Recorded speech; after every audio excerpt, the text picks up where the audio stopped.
Oh, 10 araw na lang, magparehistro ka na. Una-huna lang sa makadaghan, Presidente Marcos. Pila ka presidente ang miagi sa Pilipinas pero wala nakapalubong sa lubnganan sa mga bayani sa patayng lawas sa imong amahan.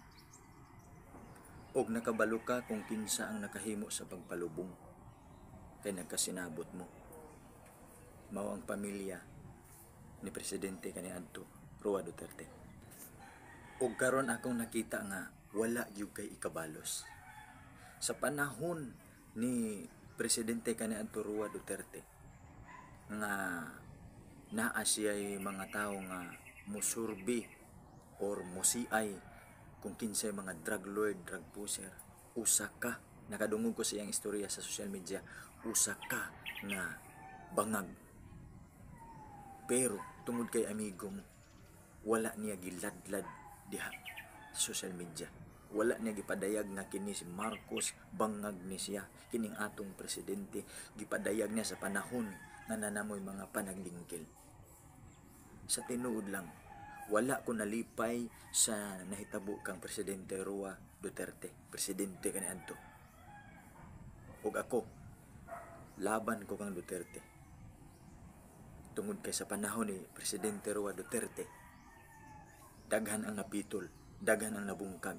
Kung muingon mo daghan ang nangamatay, tan-awa, usab sa to ang panahon karon. Sa panahon nimo Presidente Marcos, daghan pod ang mga nangamatay, daghan ang mga gipangpatay tungod sa shabu. Asa na ang drug war? Mao to gikinahanglan namo.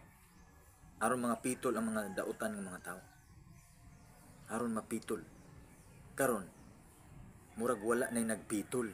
Ug bisan asa nga kilid, bisan asa nga dapit, bibo na kayo sila. Bibo sa mga buhat nga di mao. Ikaw, Presidente Marcos, dapat ang imong gibuhat. Dili bikilon ang mga Duterte. Dili nimo angay bikilon. Dapat yun angay nimong buhaton, dili nimo isurrender si Presidente Duterte sa ICC. Kaya kung wala ko na sa pang ICC, gibuo na sa 100 kapin ka mga nasod. Ug dugay na sa akong nahibaluan, dugay na nga nibulag ang Pilipinas sa ICC. Ug dili pod maayo Presidente Marcos ha. Dili pod maayo nga imong itugot nga dalon si Presidente Duterte sa laing nasod. Sa akong nahuna lang di gid maayo kay usa ka na sa pagtraidor sa kapwa nimo Pilipino. Wala ko nalipay sa tinuod lang. Kagabi ra gid unta ko nga mopadayag ani. Pero karon nakahigayon gyud ko sa paghimo video. Wala ko nalipay sa nitabo ni Presidente Roa Duterte. Sama sa mga tao nga nagagrally, wala sila nalipay. Apil ko wala nalipay. Wala po ko nalipay sa dihang nakita nako ngayon ana ang imong dinadaan sa Pilipinas karon. Wala na namao. Wala na namao. Asa naman ang tinuod nga serbisyo? Asa naman ang drug war para pagpitol sa tanan? Kining tanan nahitabo tungod gid ni sa mga buhat nga dili maayo. Dili gid maayo para sa Pilipinas nga naay mangulo nga bangag ug utok. Dapat ang mangulo sa Pilipinas demokrasya. Dili maghuna-huna sa kaugalingon, kung dili naghuna-huna sa iyang mga ginsakupan.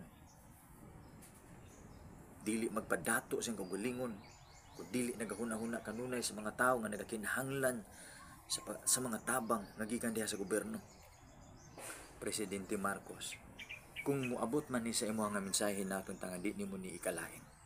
Kung nakabalo ka kung kinsa ka, nakabalo ka kung unsa ang imong mga gipangbuhat, ug walay mga taong manghas sa imong sulti, kun tarong lang ang imong gibuhat. Kung tan-awon, daghan na kaayo kag wala na mao. Asa na ang giingon nimo nga tag 20 ang kilo? Nakadungog ko sa social media, ikaw mismo nagingon, di pangutana ka, bahin sa tag 20 ang kilo ang imong ingon. Naniwala naman kayo. Campaign lang yun, di ba? Mo nakaingon ko nga bangag yun og utok. Bangag yun ba kay walay pagbarug sa iyang gibuhian nga saan. walay pagbarug. Hinaoton ta nga mo baruga. Hinaoton ta nga dili ka magpabayot-bayot sa pagserbisyo sa tinuod. Ayo pagtalaw sa pagpakita sa maayo. Dapat undangan ang dili maayo nga mga gawi. Mas maayo nga mag-build mo relasyon otro kamong duha nga pamilya. Kay dili lang kamo ang mahimong mag-away, posible ang pipila ka mga supporter nga pareha nato Pilipino tungod sa paglaban sa Sigapikas. Laban ang supporter sa Marcos, laban ang supporter sa Duterte. Kung panahon nga magira mo, dili lang kamo ang magira, apil ang tibuok Pilipinas. Asa na ang gugma? Ipalutaw na to ang gugma nga mao'y kabubuton sa atong kahitasan.